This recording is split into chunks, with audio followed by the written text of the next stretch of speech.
ये कहानी रो एजेंट्स की लाइफ पर बेस्ड है कि कैसे वो लोग अपने देश के लिए गुमनामी लाइफ जीते हैं और किसी को बिना अपनी आइडेंटिटी बताए देश के लिए मर मिटते हैं। और यहीं से हमारी मूवी की शुरुआत होती है और हम मूवी के मेन कैरेक्टर सिद्धार्थ मल्होत्रा को देखते हैं, जिसका मूवी में नाम तारिक होता है, जो मस्जिद में 5 वक्त की नमाज भी पढ़ता है। नमाज पढ़ने के बाद यहाँ वो अनवर नाम के आदमी से कहीं काम दिलवाने की बात करता है। शुरू में वो उसे मना करता है, लेकिन मौलाना साहब के कहने पर वो तारिक को अपने चाचा मोमीन के यहाँ दर्जी की दुकान पर नौकरी पर रखवा देता है। यहाँ पर सुई में धागा डालते हुए उसकी नजर एक पाकिस्तानी लड़की नसरीन पर पड़ती है और उसे देखकर तारिक को नसरीन से प्यार हो जाता है। तो अनवर उसे बताता है ये मोमीन चाचा की भांजी है जो बचपन से ही ब्लाइंड है। इसके बाद तारिक उसे शादी के लिए पूछता है, लेकिन नसरीन के अब्बू शादी के लिए नहीं मानते, पर मोमीन चाचा नसरीन के अब्बू को मनाकर उन दोनों की शादी करवा देते हैं। इसके बाद हम 1974 का सीन देखते हैं, जब हमारे देश के पीएम श्री अटल बिहारी जी ने पोखरण में न्यूक्लियर टेस्ट करवाया होता है, जो कि सक्सेसफुल हो गया होता है। ये न्यूज सारे टीवी चैनल्स पर आग की तरह फैल जाती है और ये न्यूज पाकिस्तान के आईएसआई हेडक्वार्टर्स में पहुंचती है। ये न्यूज देखकर पाकिस्तान के आईएसआई चीफ मकसूद आलम भागकर सीधे पाकिस्तानी पीएम के पास जाते हैं और इंडिया को देखकर ये सारे लोग न्यूक्लियर बॉम्ब बनाने की प्लानिंग करते हैं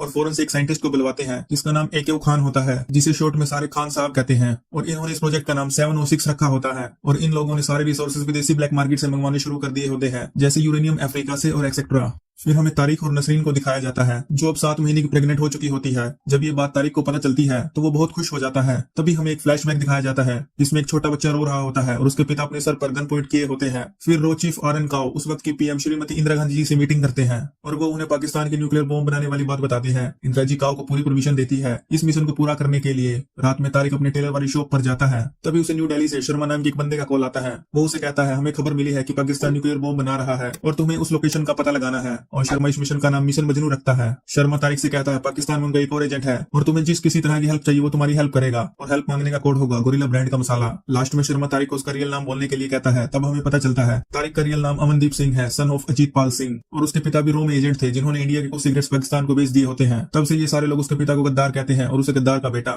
इसलिए ही उसके पिता ने खुद को गोली मारकर सुसाइड कर ली होती है। फिर हम काओ को देखते हैं जो अपने पीए को बता रहा होता है कि अमन अपने फादर के गद्दार होने का कलंक मिटाने के लिए रो में ज्वाइन हुआ था और इसलिए उससे बेहतर इस मिशन को कोई नहीं कर सकता। अब तारिक ढाबे पर जाता है जहां उसे असलम नाम का बंदा मिलता है। वो उसे गोरिल्ला ब्रांड का मसाला मांगता है। ये कहती है असलम उसे कुछ पैसे देता है और ये भी एक इंडियन एजेंट होता है। अब असलम को शर्मा का कॉल आता है। वो उसे कहता है उस पर नजर रखना, अगर कुछ भी हरकत करे तो उसे गोली मार देना।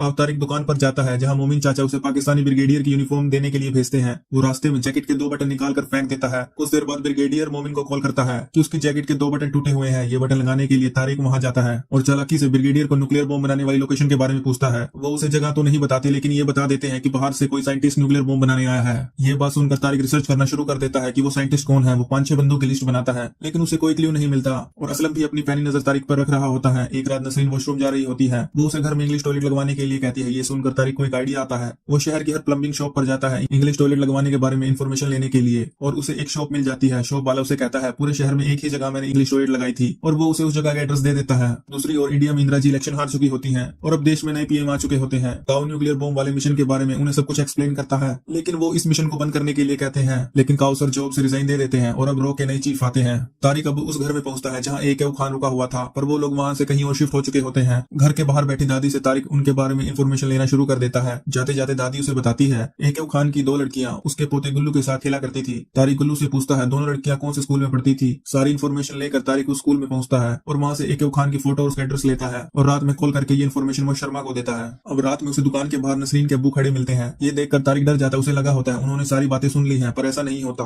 और ये सीन दूर से खड़ा आलम भी देख रहा होता है। वो ये समझ लेता है कि नसरीन के अब्बू को सब पता चल गया है। अब शर्मा तारिक को मारने का ऑर्डर देता है। अब रात में कोई तारिक के घर का दरवाजा खटखटाता है। तभी हम देखते हैं असलम किसी को शूट कर रहा होता है। दूसरी ओर पाकिस्तानी आर्मी के जनरल जिया ने उनके ही पीएम को अरेस्ट करवाकर जेल में डलवा दिया होता है और हमें पता चलता है उस रात असलम ने तारिक को नहीं बल्कि नसरीन के अब्बू को शूट किया था। नसरीन के अब्बू को दफनाने के बाद तारिक सीधा आलम के पास जाता है और उसे पीट रहा होता है। तभी वहाँ शुरुआत में दिखाए जाने वाले मौलाना साहब आते हैं। तारिक उनसे पूछता है कौन हो तुम। वो उन्हें बताते हैं मैं 9 साल से पाकिस्तान में एजेंट हूँ और मेरा नाम रमन सिंह है। इसके बाद तीनों मिलते हैं ये पता लगाने के लिए कि पाकिस्तान कहाँ बॉम्ब बना रहा है। अब तारिक प्लान बनाता है। ये तीनों नकली आर्मी ऑफिसर बनकर उस ट्रक का पीछा करते हैं जो आर्मी की यूनिफॉर्म लेकर जा रहा होता है। वहाँ से उन्हें पता चलता है पाकिस्तान न्यूक्लियर बॉम्ब काहुटा में बना रहा है। अब तीनों काहुटा के लिए निकल जाते हैं। वहाँ आसपास के लोगों से इन्फॉर्मेशन निकलवाने की कोशिश करते हैं। तारिक रमन से कहता है अगर हम 1 घंटे में वापस नहीं आए तो आप कंट्रोल को फोन कर देना। ये कहकर असलम और तारिक दोनों आर्मी का बेस देखने के लिए चले जाते हैं। तारिक वहाँ की पिक्चर ले रहा होता है। तभी उन्हें पाकिस्तानी आर्मी का सोल्जर देख लेता है। वो उनकी चेकिंग करता है, लेकिन उसे उनके पास से कुछ कुछ नहीं मिलता और वो उन्हें जाने देता है। नेक्स्ट सीन में तारिक नसरीन का चेकअप करवाने के लिए उसे हॉस्पिटल लेकर जाता है और वहां से उसे एक आइडिया मिलता है। अब तीनों फिर से कोहेटा जाते हैं। तारिक उन दोनों को कहता है मैं अपने बालों में हाथ मारकर तुम्हें सिग्नल दूंगा और तुम लोग आपस में झगड़ा शुरू कर देना। तारिक एक बार्बर शॉप में जाता है और वहाँ आर्मी कुछ लोग बाल कटवाने आए होते हैं। तारिक अब असलम और रमन को सिग्नल देता है और वो दोनों झगड़ा करना शुरू कर देते हैं। जैसे ही सारे लोग बाहर देखने जाते हैं वो आर्मी सोल्जर्स के नीचे पड़े हेयर के सैंपल उठा लेता है ताकि वो ये चेक करवा सके कि पाकिस्तान कोटा में न्यूक्लियर बॉम्ब बना रहा है या नहीं। हेयर सैंपल कलेक्ट करने के बाद अब इसे दिल्ली पहुंचाना होता है, लेकिन उसके पास इंडियन पासपोर्ट नहीं होता तो वो एक बंदे को मारकर उसका पासपोर्ट छीन लेता है और ट्रेन में बैठ जाता है। लेकिन पाकिस्तानी आर्मी को पता चल जाता है कि वो एक इंडियन एजेंट है और उसे शूट करने का ऑर्डर दे दिए जाते हैं। मगर तारिक हेयर सैंपल्स को एक औरत के बैग में डाल देता है। के बाद आर्मी और तारिक के बीच चेजिंग होती है।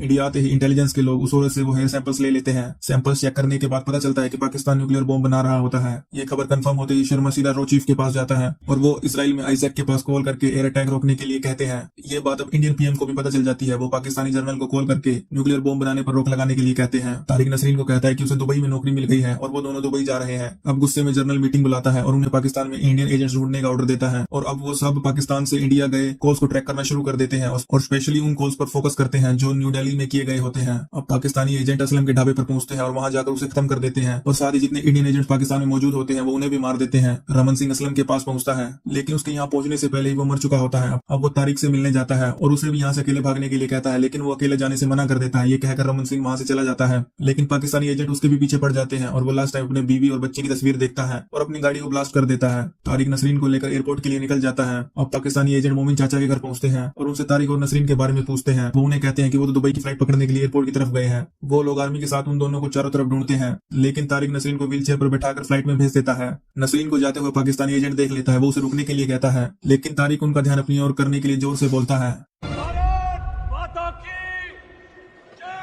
And this scene gives me goosebumps. अब पाकिस्तानी एजेंट्स और तारिक के बीच फायरिंग होती है। वो तब तक उन पाकिस्तानी एजेंट का सामना करता है जब तक नसरीन की फ्लाइट वहां से उड़ नहीं जाती। जैसे ही फ्लाइट उड़ान भर लेती है तारिक इस फायरिंग में शहीद हो जाता है। नसरीन के दुबई एयरपोर्ट पर पहुंचते ही काउसर उसे मिलते हैं जो उसे अमन का दिया हुआ आखिरी खत पढ़कर सुनाते हैं, जिसमें लिखा होता है, मेरा नाम अमनदीप सिंह है और मैं एक हिंदुस्तानी हूँ। लास्ट सीन में इंडियन एजेंट्स के सेक्रीफाइस की वजह से पाकिस्तान न्यूक्लियर बॉम्ब बनाने में नाकामयाब हो जाता है और इंडिया सभी कॉन्टिनेंट्स का सबसे बड़ा न्यूक्लियर पावर बन गया होता है और यही मूवी का द एंड